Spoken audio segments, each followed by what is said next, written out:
ಇದರಲ್ಲಿ ಕೊರ್ದಿರ್ತಕ್ಕಂಥ ಕೊಳವೆ ಬಾವಿ 4 ವರ್ಷ ಆದ್ರೂ ಕೊರ್ದಿಲ್ಲ ಅಂದ್ರೆ ಹೇಳಿದ್ರಲ್ರಿ, ಕಾರಣ ಎಲ್ಲ ಹೇಳಿದ್ರಲ್ಲ ಅವರು, ಆ ಸಮಾಜದವರು.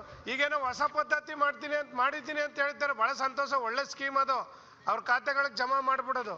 ಇಡೀ ರಾಜ್ಯಕ್ಕೆ ಈ ತರ ಟೆಂಡರ್ ಮಾಡ್ಕೊಂಡು 4 ವರ್ಷ ಇಲ್ಲ ಈಗ ಕೊಳವೆ ಬಾವಿ ಕೊರಿದ ಹೋದ್ರೆ ಪಾಪ ಬಡವ್ರ ಕಥೆ ಏನಾಗ್ಬೇಕು ಅಂತ. ಓಕೆ, ಪ್ರಿಯಾಂಕ್.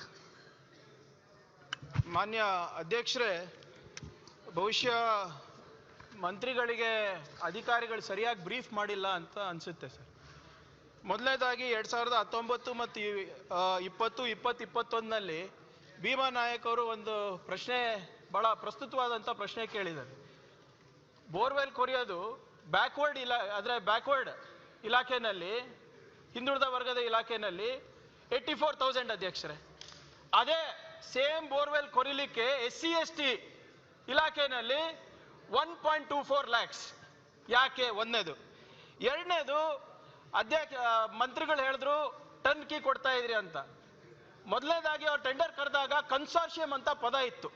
ಆ ಕನ್ಸಾರ್ಷಿಯಂ ಅನ್ನ ಪದ ತೆಗೆದು ಟರ್ನ್ ಕೀ ಕೊಟ್ಟು ಕೆಲವು ಇರಿಗೇಷನಲ್ ಕಾಂಟ್ರಾಕ್ಟರ್ಸ್ಗೆ ಅನುಕೂಲ ಆಗಂಗೆ ಅವರು ಮಾನದಂಡ ಮಾಡಿಕೊಟ್ರು. ಯಾಕೆ ಅಂತ ಹೇಳಬೇಕು. ಮತ್ತೆ ಮ್ಯಾಟರ್ ಅದಾಗಿದ್ದು ಯಾವಾಗ? ಈಗ ಅಧ್ಯಕ್ಷರೇ, ಈಗ 2 years ಬ್ಯಾಕ್. ಇಲ್ಲ ಸರ್, ನಾನು ಮುಗಿಸ್ಬಿಡ್ತೀನಿ sir. 2 minutes please, you explain, no problem. ಆಮೇಲೆ ಈ ಹೈಕೋರ್ಟ್ ಅಲ್ಲಿ ಹೇಳಿ 1920 ಸರ್, ಪ್ರಶ್ನೆ ಇಲ್ಲಿದೆ ಮಾನ್ಯ ಮುಖ್ಯಮಂತ್ರಿ. ಆಯ್ತು, ಹೇಳಿ. ಹೈಕೋರ್ಟ್ ಇಂದ ವಜಾ ಆಗಿದೆ ಅಂತ ಹೇಳಿದ್ರು. ಒಂದು ಕೇಸು ವಜಾ ಆಗಿದೆ, ಇನ್ನೊಂದು ಕೇಸು ಇನ್ನ ಕೂಡ ನಡೀತಾ ಇದೆ. ಕೇಸ್ ಏನಿದೆ ಅಂದ್ರೆ, ಇವಾಗಿನ ಏನು ಗುತ್ತಿಗೆದಾರರು ಇದ್ದಾರೆ, ಟೆಂಡರ್ ತಗೊಂಡಿದ್ದಾರೆ, ಇದು ವರ್ಕ್ ಇಂಪ್ಲಿಮೆಂಟ್ ಮಾಡ್ತಾ ಇದ್ದಾರೆ, 14,000 ಚಿಲ್ಲರೆ ಬೋರ್ವೆಲ್ಲು. ಅವರು ಫೇಕ್ IT ಸರ್ಟಿಫಿಕೇಟ್ ಕೊಟ್ಟಿದ್ದಾರೆ, ಫೇಕ್ ವರ್ಕ್ ಡನ್ ಸರ್ಟಿಫಿಕೇಟ್ ಕೊಟ್ಟಿದ್ದಾರೆ ಅಂತ ಅದು ಚಾಲೆಂಜ್ ಮಾಡಿದ್ದಾರೆ. ಮಾನ್ಯ ಮಂತ್ರಿಗಳು ಸದನದಲ್ಲಿ ಹೋದ ಬಾರಿ ಇದು ಪ್ರಶ್ನೆ ಎತ್ತಿದಾಗ ಒಂದು ಇಂಟರ್ನಲ್ ಕಮಿಟಿಯನ್ನ ರಚನೆ ಮಾಡಿದ್ರು. ಆ ಇಂಟರ್ನಲ್ ಕಮಿಟಿ ರಿಪೋರ್ಟ್ ಕೂಡ ಬಹಳ ಸ್ಪಷ್ಟವಾಗಿ ಒಬ್ಬ ಚೀಫ್ ಇಂಜಿನಿಯರ್ ಹೇಳಿದ್ದಾರೆ, ಫೇಕ್ ವರ್ಕ್ ಡನ್ ಸರ್ಟಿಫಿಕೇಟ್ ಕೊಟ್ಟಿರೋದು ನಿಜ ಆ ಪ್ರಾಥಮಿಕ ವರದಿನಲ್ಲಿ ಅಂತ ಹೇಳಿದ್ದಾರೆ. ಅದಾದ್ಮೇಲೆ ಇವರು ಫೇಕ್ ಡಾಕ್ಯುಮೆಂಟ್ಸ್ ಕೊಟ್ಟಿದ್ದಾರೆ ಅಂತ ಪ್ರೂವ್ ಆದ್ಮೇಲೂ ಕೂಡ ಅವರು ಕೊರ್ದಿದ್ದಾರೆ. ಅವರಿಗೆ ಹಣನೂ ಪಾವತಿ ಆಗಿದೆ ಕೆಲವು ಕಾಂಟ್ರಾಕ್ಟರಿಗೆ. ಮತ್ತೆ ಇವ್ರು ಹೇಳ್ತಾರೆ ಸರ್, ಥರ್ಡ್ ಪಾರ್ಟಿ ಬಗ್ಗೆ ಹೇಳ್ತಾರೆ. ನನ್ನ ಪ್ರಶ್ನೆ ಇಷ್ಟೇ, without calling third party tender, how did they go and finish the borewell work? Okay, ಕೇಳೋಣ ಸಚಿವರು. ಥರ್ಡ್ ಪಾರ್ಟಿ ಆದ್ಮೇಲೆ ಅವರು ಬೋರ್ವೆಲ್ ಕೊರಿಬೇಕು. ಕೇಳೋಣ ಕೊಡ್ತಿದ್ದು ಹೇಗೆ ಸಚಿವರು? ಇದು 1 ನಿಮಿಷ ಸರ್. ಇದು ದಯವಿಟ್ಟು ಮಾನ್ಯ ಮಂತ್ರಿಗಳಿಗೆ ತಮ್ಮ ಅಧಿಕಾರಿಗಳು SC/ST ಸಮಿತಿಗೆ ಏನು ಉತ್ತರ ಕೊಟ್ಟಿದ್ದಾರೆ, ಏನು ಉತ್ತರ ಕೊಡ್ತಾ ಇದ್ದೀರಾ, ದಯವಿಟ್ಟು ಹೋಲಿಕೆ ಮಾಡಬೇಡಿ ಸರ್. 431 ಕೋಟಿ ಸರ್. ಇದು ಕೇಳೋಣ ಸಚಿವರು. ಸರ್, ಚಾರ್ಟರ್ಡ್ 1 ನಿಮಿಷ ಅಬ್ಬಯ್ಯ, 1 ನಿಮಿಷ ಕೂತ್ಕೊಳ್ಳಿ, 1 ನಿಮಿಷ ಕೂತ್ಕೊಳ್ರಿ. ಆಯ್ತು. ಸಭಾಧ್ಯಕ್ಷರೇ, ಪ್ರಿಯಾಂಕಾ ಖರ್ಗೆ ಅವರು, ಡಾಕ್ಟರ್ ಯತೀಂದ್ರ ಅವರು ಹೇಳಿರುವಂಥ ಎಲ್ಲ ಮಾತುಗಳನ್ನು ಕೂಡ ಈ ಹಿಂದೆ ಕೂಡ ನಾನು ಕೇಳಿದ್ದೆ. ಅವ್ರ ಜೊತೆಲಿ ವೈಯಕ್ತಿಕವಾಗಿ ಅವರ ಆರೋಪಗಳೇನು ಅಂತೇಳಿ ಕೇಳಿದ್ದೆ. ನಮ್ಮ ದೃಷ್ಟಿಯಲ್ಲಿ ಸ್ಪಷ್ಟ ಇದೆ ಸಭಾಧ್ಯಕ್ಷರೇ, ಒಂದು ಸಂಪೂರ್ಣ ಪಾರದರ್ಶಕವಾಗಿ ಪರಿಶಿಷ್ಟ ಜಾತಿ ಪರಿಶಿಷ್ಟ ಪಂಗಡಿಗೆ ಯೋಜನೆ ತಲುಪಬೇಕು ಅನ್ನೋದು ಮಾತ್ರ ನಮ್ಮ ಗುರಿ. 18-19 ಸಮಯದಲ್ಲಿ ಯಾರಿದ್ರು ಅಂತ ತಮಗೂ ಗೊತ್ತು ಸಭಾಪತಿಯವರೇ. ಆವಾಗ ಬಾಕಿ ಇರೋದನ್ನು ನಾವು ಈಗ ಕೊರಿತಾ ಇದ್ದೇವೆ.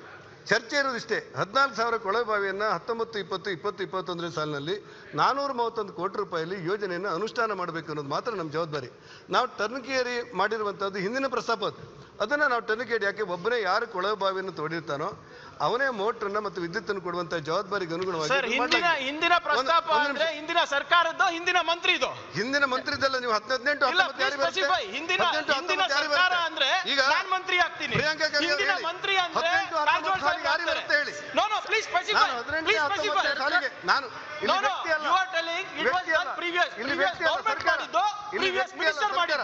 ಸಭಾಧ್ಯಕ್ಷರೇ, ಇವರ ಆರೋಪಗಳು ಏನು ಅನ್ನೋದನ್ನ ನಾನು ಮೊದಲೇ ಕೇಳಿದ್ದೇನೆ. ಪಾರದರ್ಶಕವಾಗಿ ನಾವು ಕೆಲಸ ಮಾಡ್ತೇವೆ. ನಾನು ಪ್ರಿಯಾಂಕಾ ಖರ್ಗೆ ಮೇಲೆ ಸಭಾಧ್ಯಕ್ಷರೇ, ನಾನು ಪ್ರಿಯಾಂಕಾ ಖರ್ಗೆ ಮೇಲೆ ಗೌರವದಿಂದ ಮಾತಾಡೋನು. ಈ ಇಲಾಖೆಯನ್ನು ಅವರು ನಿಭಾಯಿಸಿದವರು. ಮಂತ್ರಿಗಳಿಗೆ ಅಲೋ ಮಾಡಿ ದಯವಿಟ್ಟು. ನಿಮ್ಮನ್ನ ಕೇಳಿದರೆ ಅವ್ರಿಗೆ ಅಲೋ ಮಾಡಿ. ನೀವು ಕೂತ್ಕೊಳ್ಳಿ ಸರ್, ಆಮೇಲೆ ಮಾತಾಡಿ. ನೀವು ಹೇಳಿ.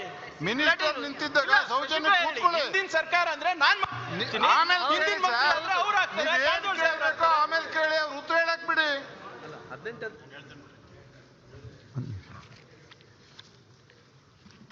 ಮಾನ್ಯ ಸಭಾಧ್ಯಕ್ಷರೇ, ಅಂಬೇಡ್ಕರ್ SC/ST ನಿಗಮ, ಬ್ಯಾಕ್ವರ್ಡ್ ಕ್ಲಾಸ್ ನಿಗಮ ಹಲವಾರು ವರ್ಷದಿಂದ ಕೆಲಸ ಮಾಡ್ತಾ ಇದೆ. ನಾವು ಕೂಡ ಕಳೆದ 20 ವರ್ಷದಿಂದ 25 ವರ್ಷದಿಂದ ನೋಡ್ತಾ ಇದ್ದೀವಿ. ಯಾವ ವರ್ಷದಲ್ಲಿ ಏನು ಟಾರ್ಗೆಟ್ ಇದೆ ಆ ಟಾರ್ಗೆಟನ್ನು ಬೋರ್ವೆಲ್ ಕೊರೆಸೋದು ಮಾಡಲ್ಲ. ಮತ್ತು ಅದು ಮುಂದಿನ ವರ್ಷ ಬೋರ್ವೆಲ್ ಕೊರೆಸಿದರೆ ಮತ್ತೆ ಇನ್ನೊಂದು ವರ್ಷ ಬಿಟ್ಟು ಅದಕ್ಕೆ ಪವರ್ ಕನೆಕ್ಷನ್ ಕೊಡುವಂಥದ್ದು ಹಲವಾರು ವರ್ಷ ನೋಡಿದೆ. ಸಾವಿರಾರು ಬೋರ್ವೆಲ್ ತೆಗೆದು 2-3 ವರ್ಷ ಆದರೂ ಪವರ್ ಕನೆಕ್ಷನ್ ಆಗದೆ ಹೂತು ಹೋಗಿದ್ದಾವೆ. ಹೀಗಾಗಿ ಯಾವ ವರ್ಗಕ್ಕೆ ನಾವು ನೀರಿನ ವ್ಯವಸ್ಥೆ ಮಾಡಿಕೊಡ್ಬೇಕು ಅಂತ ಉದ್ದೇಶ ಇತ್ತು, ಉದ್ದೇಶ ಸಫಲ ಆಗ್ತಾ ಇರಲಿಲ್ಲ. ಇದು ಇವತ್ತಿಂದಂತಲ್ಲ, ಸುಮಾರು 15 ವರ್ಷದಿಂದಂತೂ ಪ್ರಮುಖವಾಗಿದೆ, 20 ವರ್ಷದಿಂದ ಇದೆ. ಅದಕ್ಕೆ ಬೇರೆ ಬೇರೆ ಸರ್ಕಾರಗಳು ಬೇರೆ ಬೇರೆ ರೀತಿ ಪ್ರಯತ್ನಗಳನ್ನು ಮಾಡಿದೆ. ಒಂದು ಮಾಸಾಗಿ ವಿದ್ಯುತ್ ಕೊಡುವಂಥದ್ದು, ಅದಕ್ಕೆ ದುಡ್ಡು ಯಾರು ಕಟ್ಟಬೇಕು, ಅದಕ್ಕೆ ಮತ್ತೆ ಸರ್ಕಾರ ಸಪ್ರೇಟಾಗಿ ಎಸ್ಕಾಮ್ಗಳಿಗೆ ದುಡ್ಡು ಕಟ್ಟುವಂಥದ್ದು, ಈ ಥರ ಹಲವಾರು ಬದಲಾವಣೆ ಮಾಡಿ ಮಾಡಿ ಮಾಡಿ ಕೊನೆಗೆ ಅದೇ ವರ್ಷ ಬೋರ್ವೆಲ್ ಆದರೆ ಅದೇ ವರ್ಷ ಪವರ್ ಕನೆಕ್ಷನ್ ಕೊಡಬೇಕು ಅನ್ನುವಂಥ ಒಂದು ಉದ್ದೇಶ ಏನಿದೆ.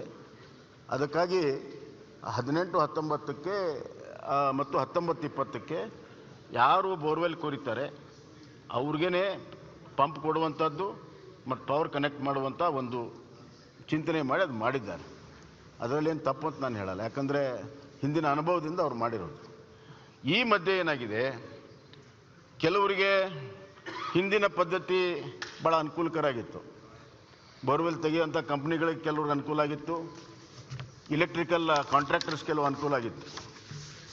ಯಾವಾಗ ಇದು ಎರಡು ಸೇರಿಸಿದಾಗ ಕೆಲವ್ರಿಗೆ ಎಲಿಜಿಬಿಲಿಟಿ ಬಂತು, ಕೆಲವ್ರಿಗೆ ಎಲಿಜಿಬಿಲಿಟಿ ಬರಲಿಲ್ಲ. ಹೀಗಾಗಿ ಅವರು ಕೋರ್ಟ್ಗೆ ಹೋಗಿದ್ದಾರೆ. ಕೆಲವು ಕೇಸು ಡೈರೆಕ್ಷನ್ಸ್ ಬಂದಿನ, ಕೆಲವು ಕೇಸ್ ಪೆಂಡಿಂಗ್ ಇದೆ. ಒಟ್ಟಾರೆ ಈ ವ್ಯವಸ್ಥೆ ಸರಿಯಾಗಬೇಕು.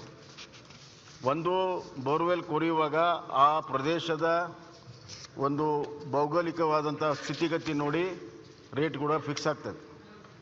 ಕೆಲವು ಕಡೆ ಪರ್ ಮೀಟರ್ ಜಾಸ್ತಿ ಇರ್ತದೆ, ಕೆಲವು ಕಡೆ ಕಮ್ಮಿ ಇರ್ತದೆ, ಪ್ರಾಕ್ಟಿಕಲ್ ಆಗಿರ್ತದೆ.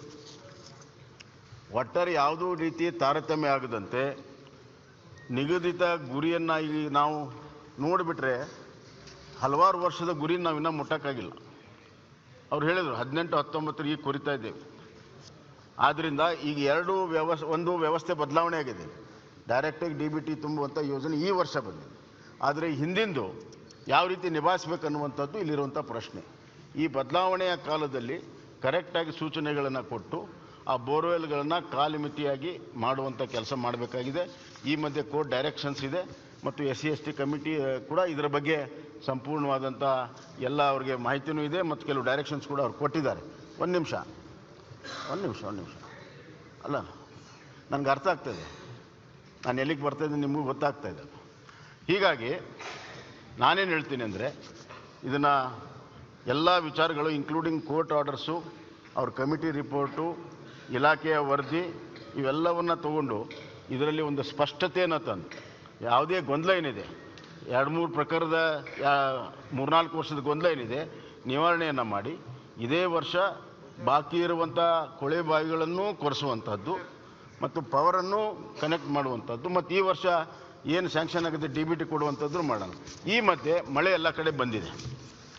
ಇವತ್ತು ಅಂತರ್ಜಲ ಭಾಳ ಚೆನ್ನಾಗಾಗಿದೆ. ಇವತ್ತು ನಾವು 300-400 ಫೀಟ್ ಹೋಗುವಂಥದ್ದು ಇವತ್ತು ನಾವು 100 ಫೀಟಿಗೆ ಬೇಕಾದಷ್ಟು ನೀರು ಬರ್ತಾ ಇದೆ. ಈ ಎಲ್ಲ ಹಿನ್ನೆಲೆಯಲ್ಲಿ ಇದಕ್ಕೆ ಸಮಗ್ರವಾದಂಥ ಒಂದು ಸಭೆಯನ್ನು ಕರೆದು ಅವ್ರನ್ನೂ ಕರೆಸಿ ಚರ್ಚೆ ಮಾಡಿ ಇದನ್ನು ಇತ್ಯರ್ಥ ಮಾಡಿ ಹಿಂದಿಂದಷ್ಟು ಕ್ಲಿಯರ್ ಮಾಡೋದಕ್ಕೆ ನಾನು ಆದೇಶವನ್ನು ಕೊಡ್ತೀನಿ. ಪ್ಲಸ್ ಈಗಿಂದನ್ನು ಯಾವ ರೀತಿ ಕಾರ್ಯಗತ ಮಾಡಬೇಕು ಅದಕ್ಕೂ ಕೂಡ ಆದೇಶವನ್ನು. ಓಕೆ.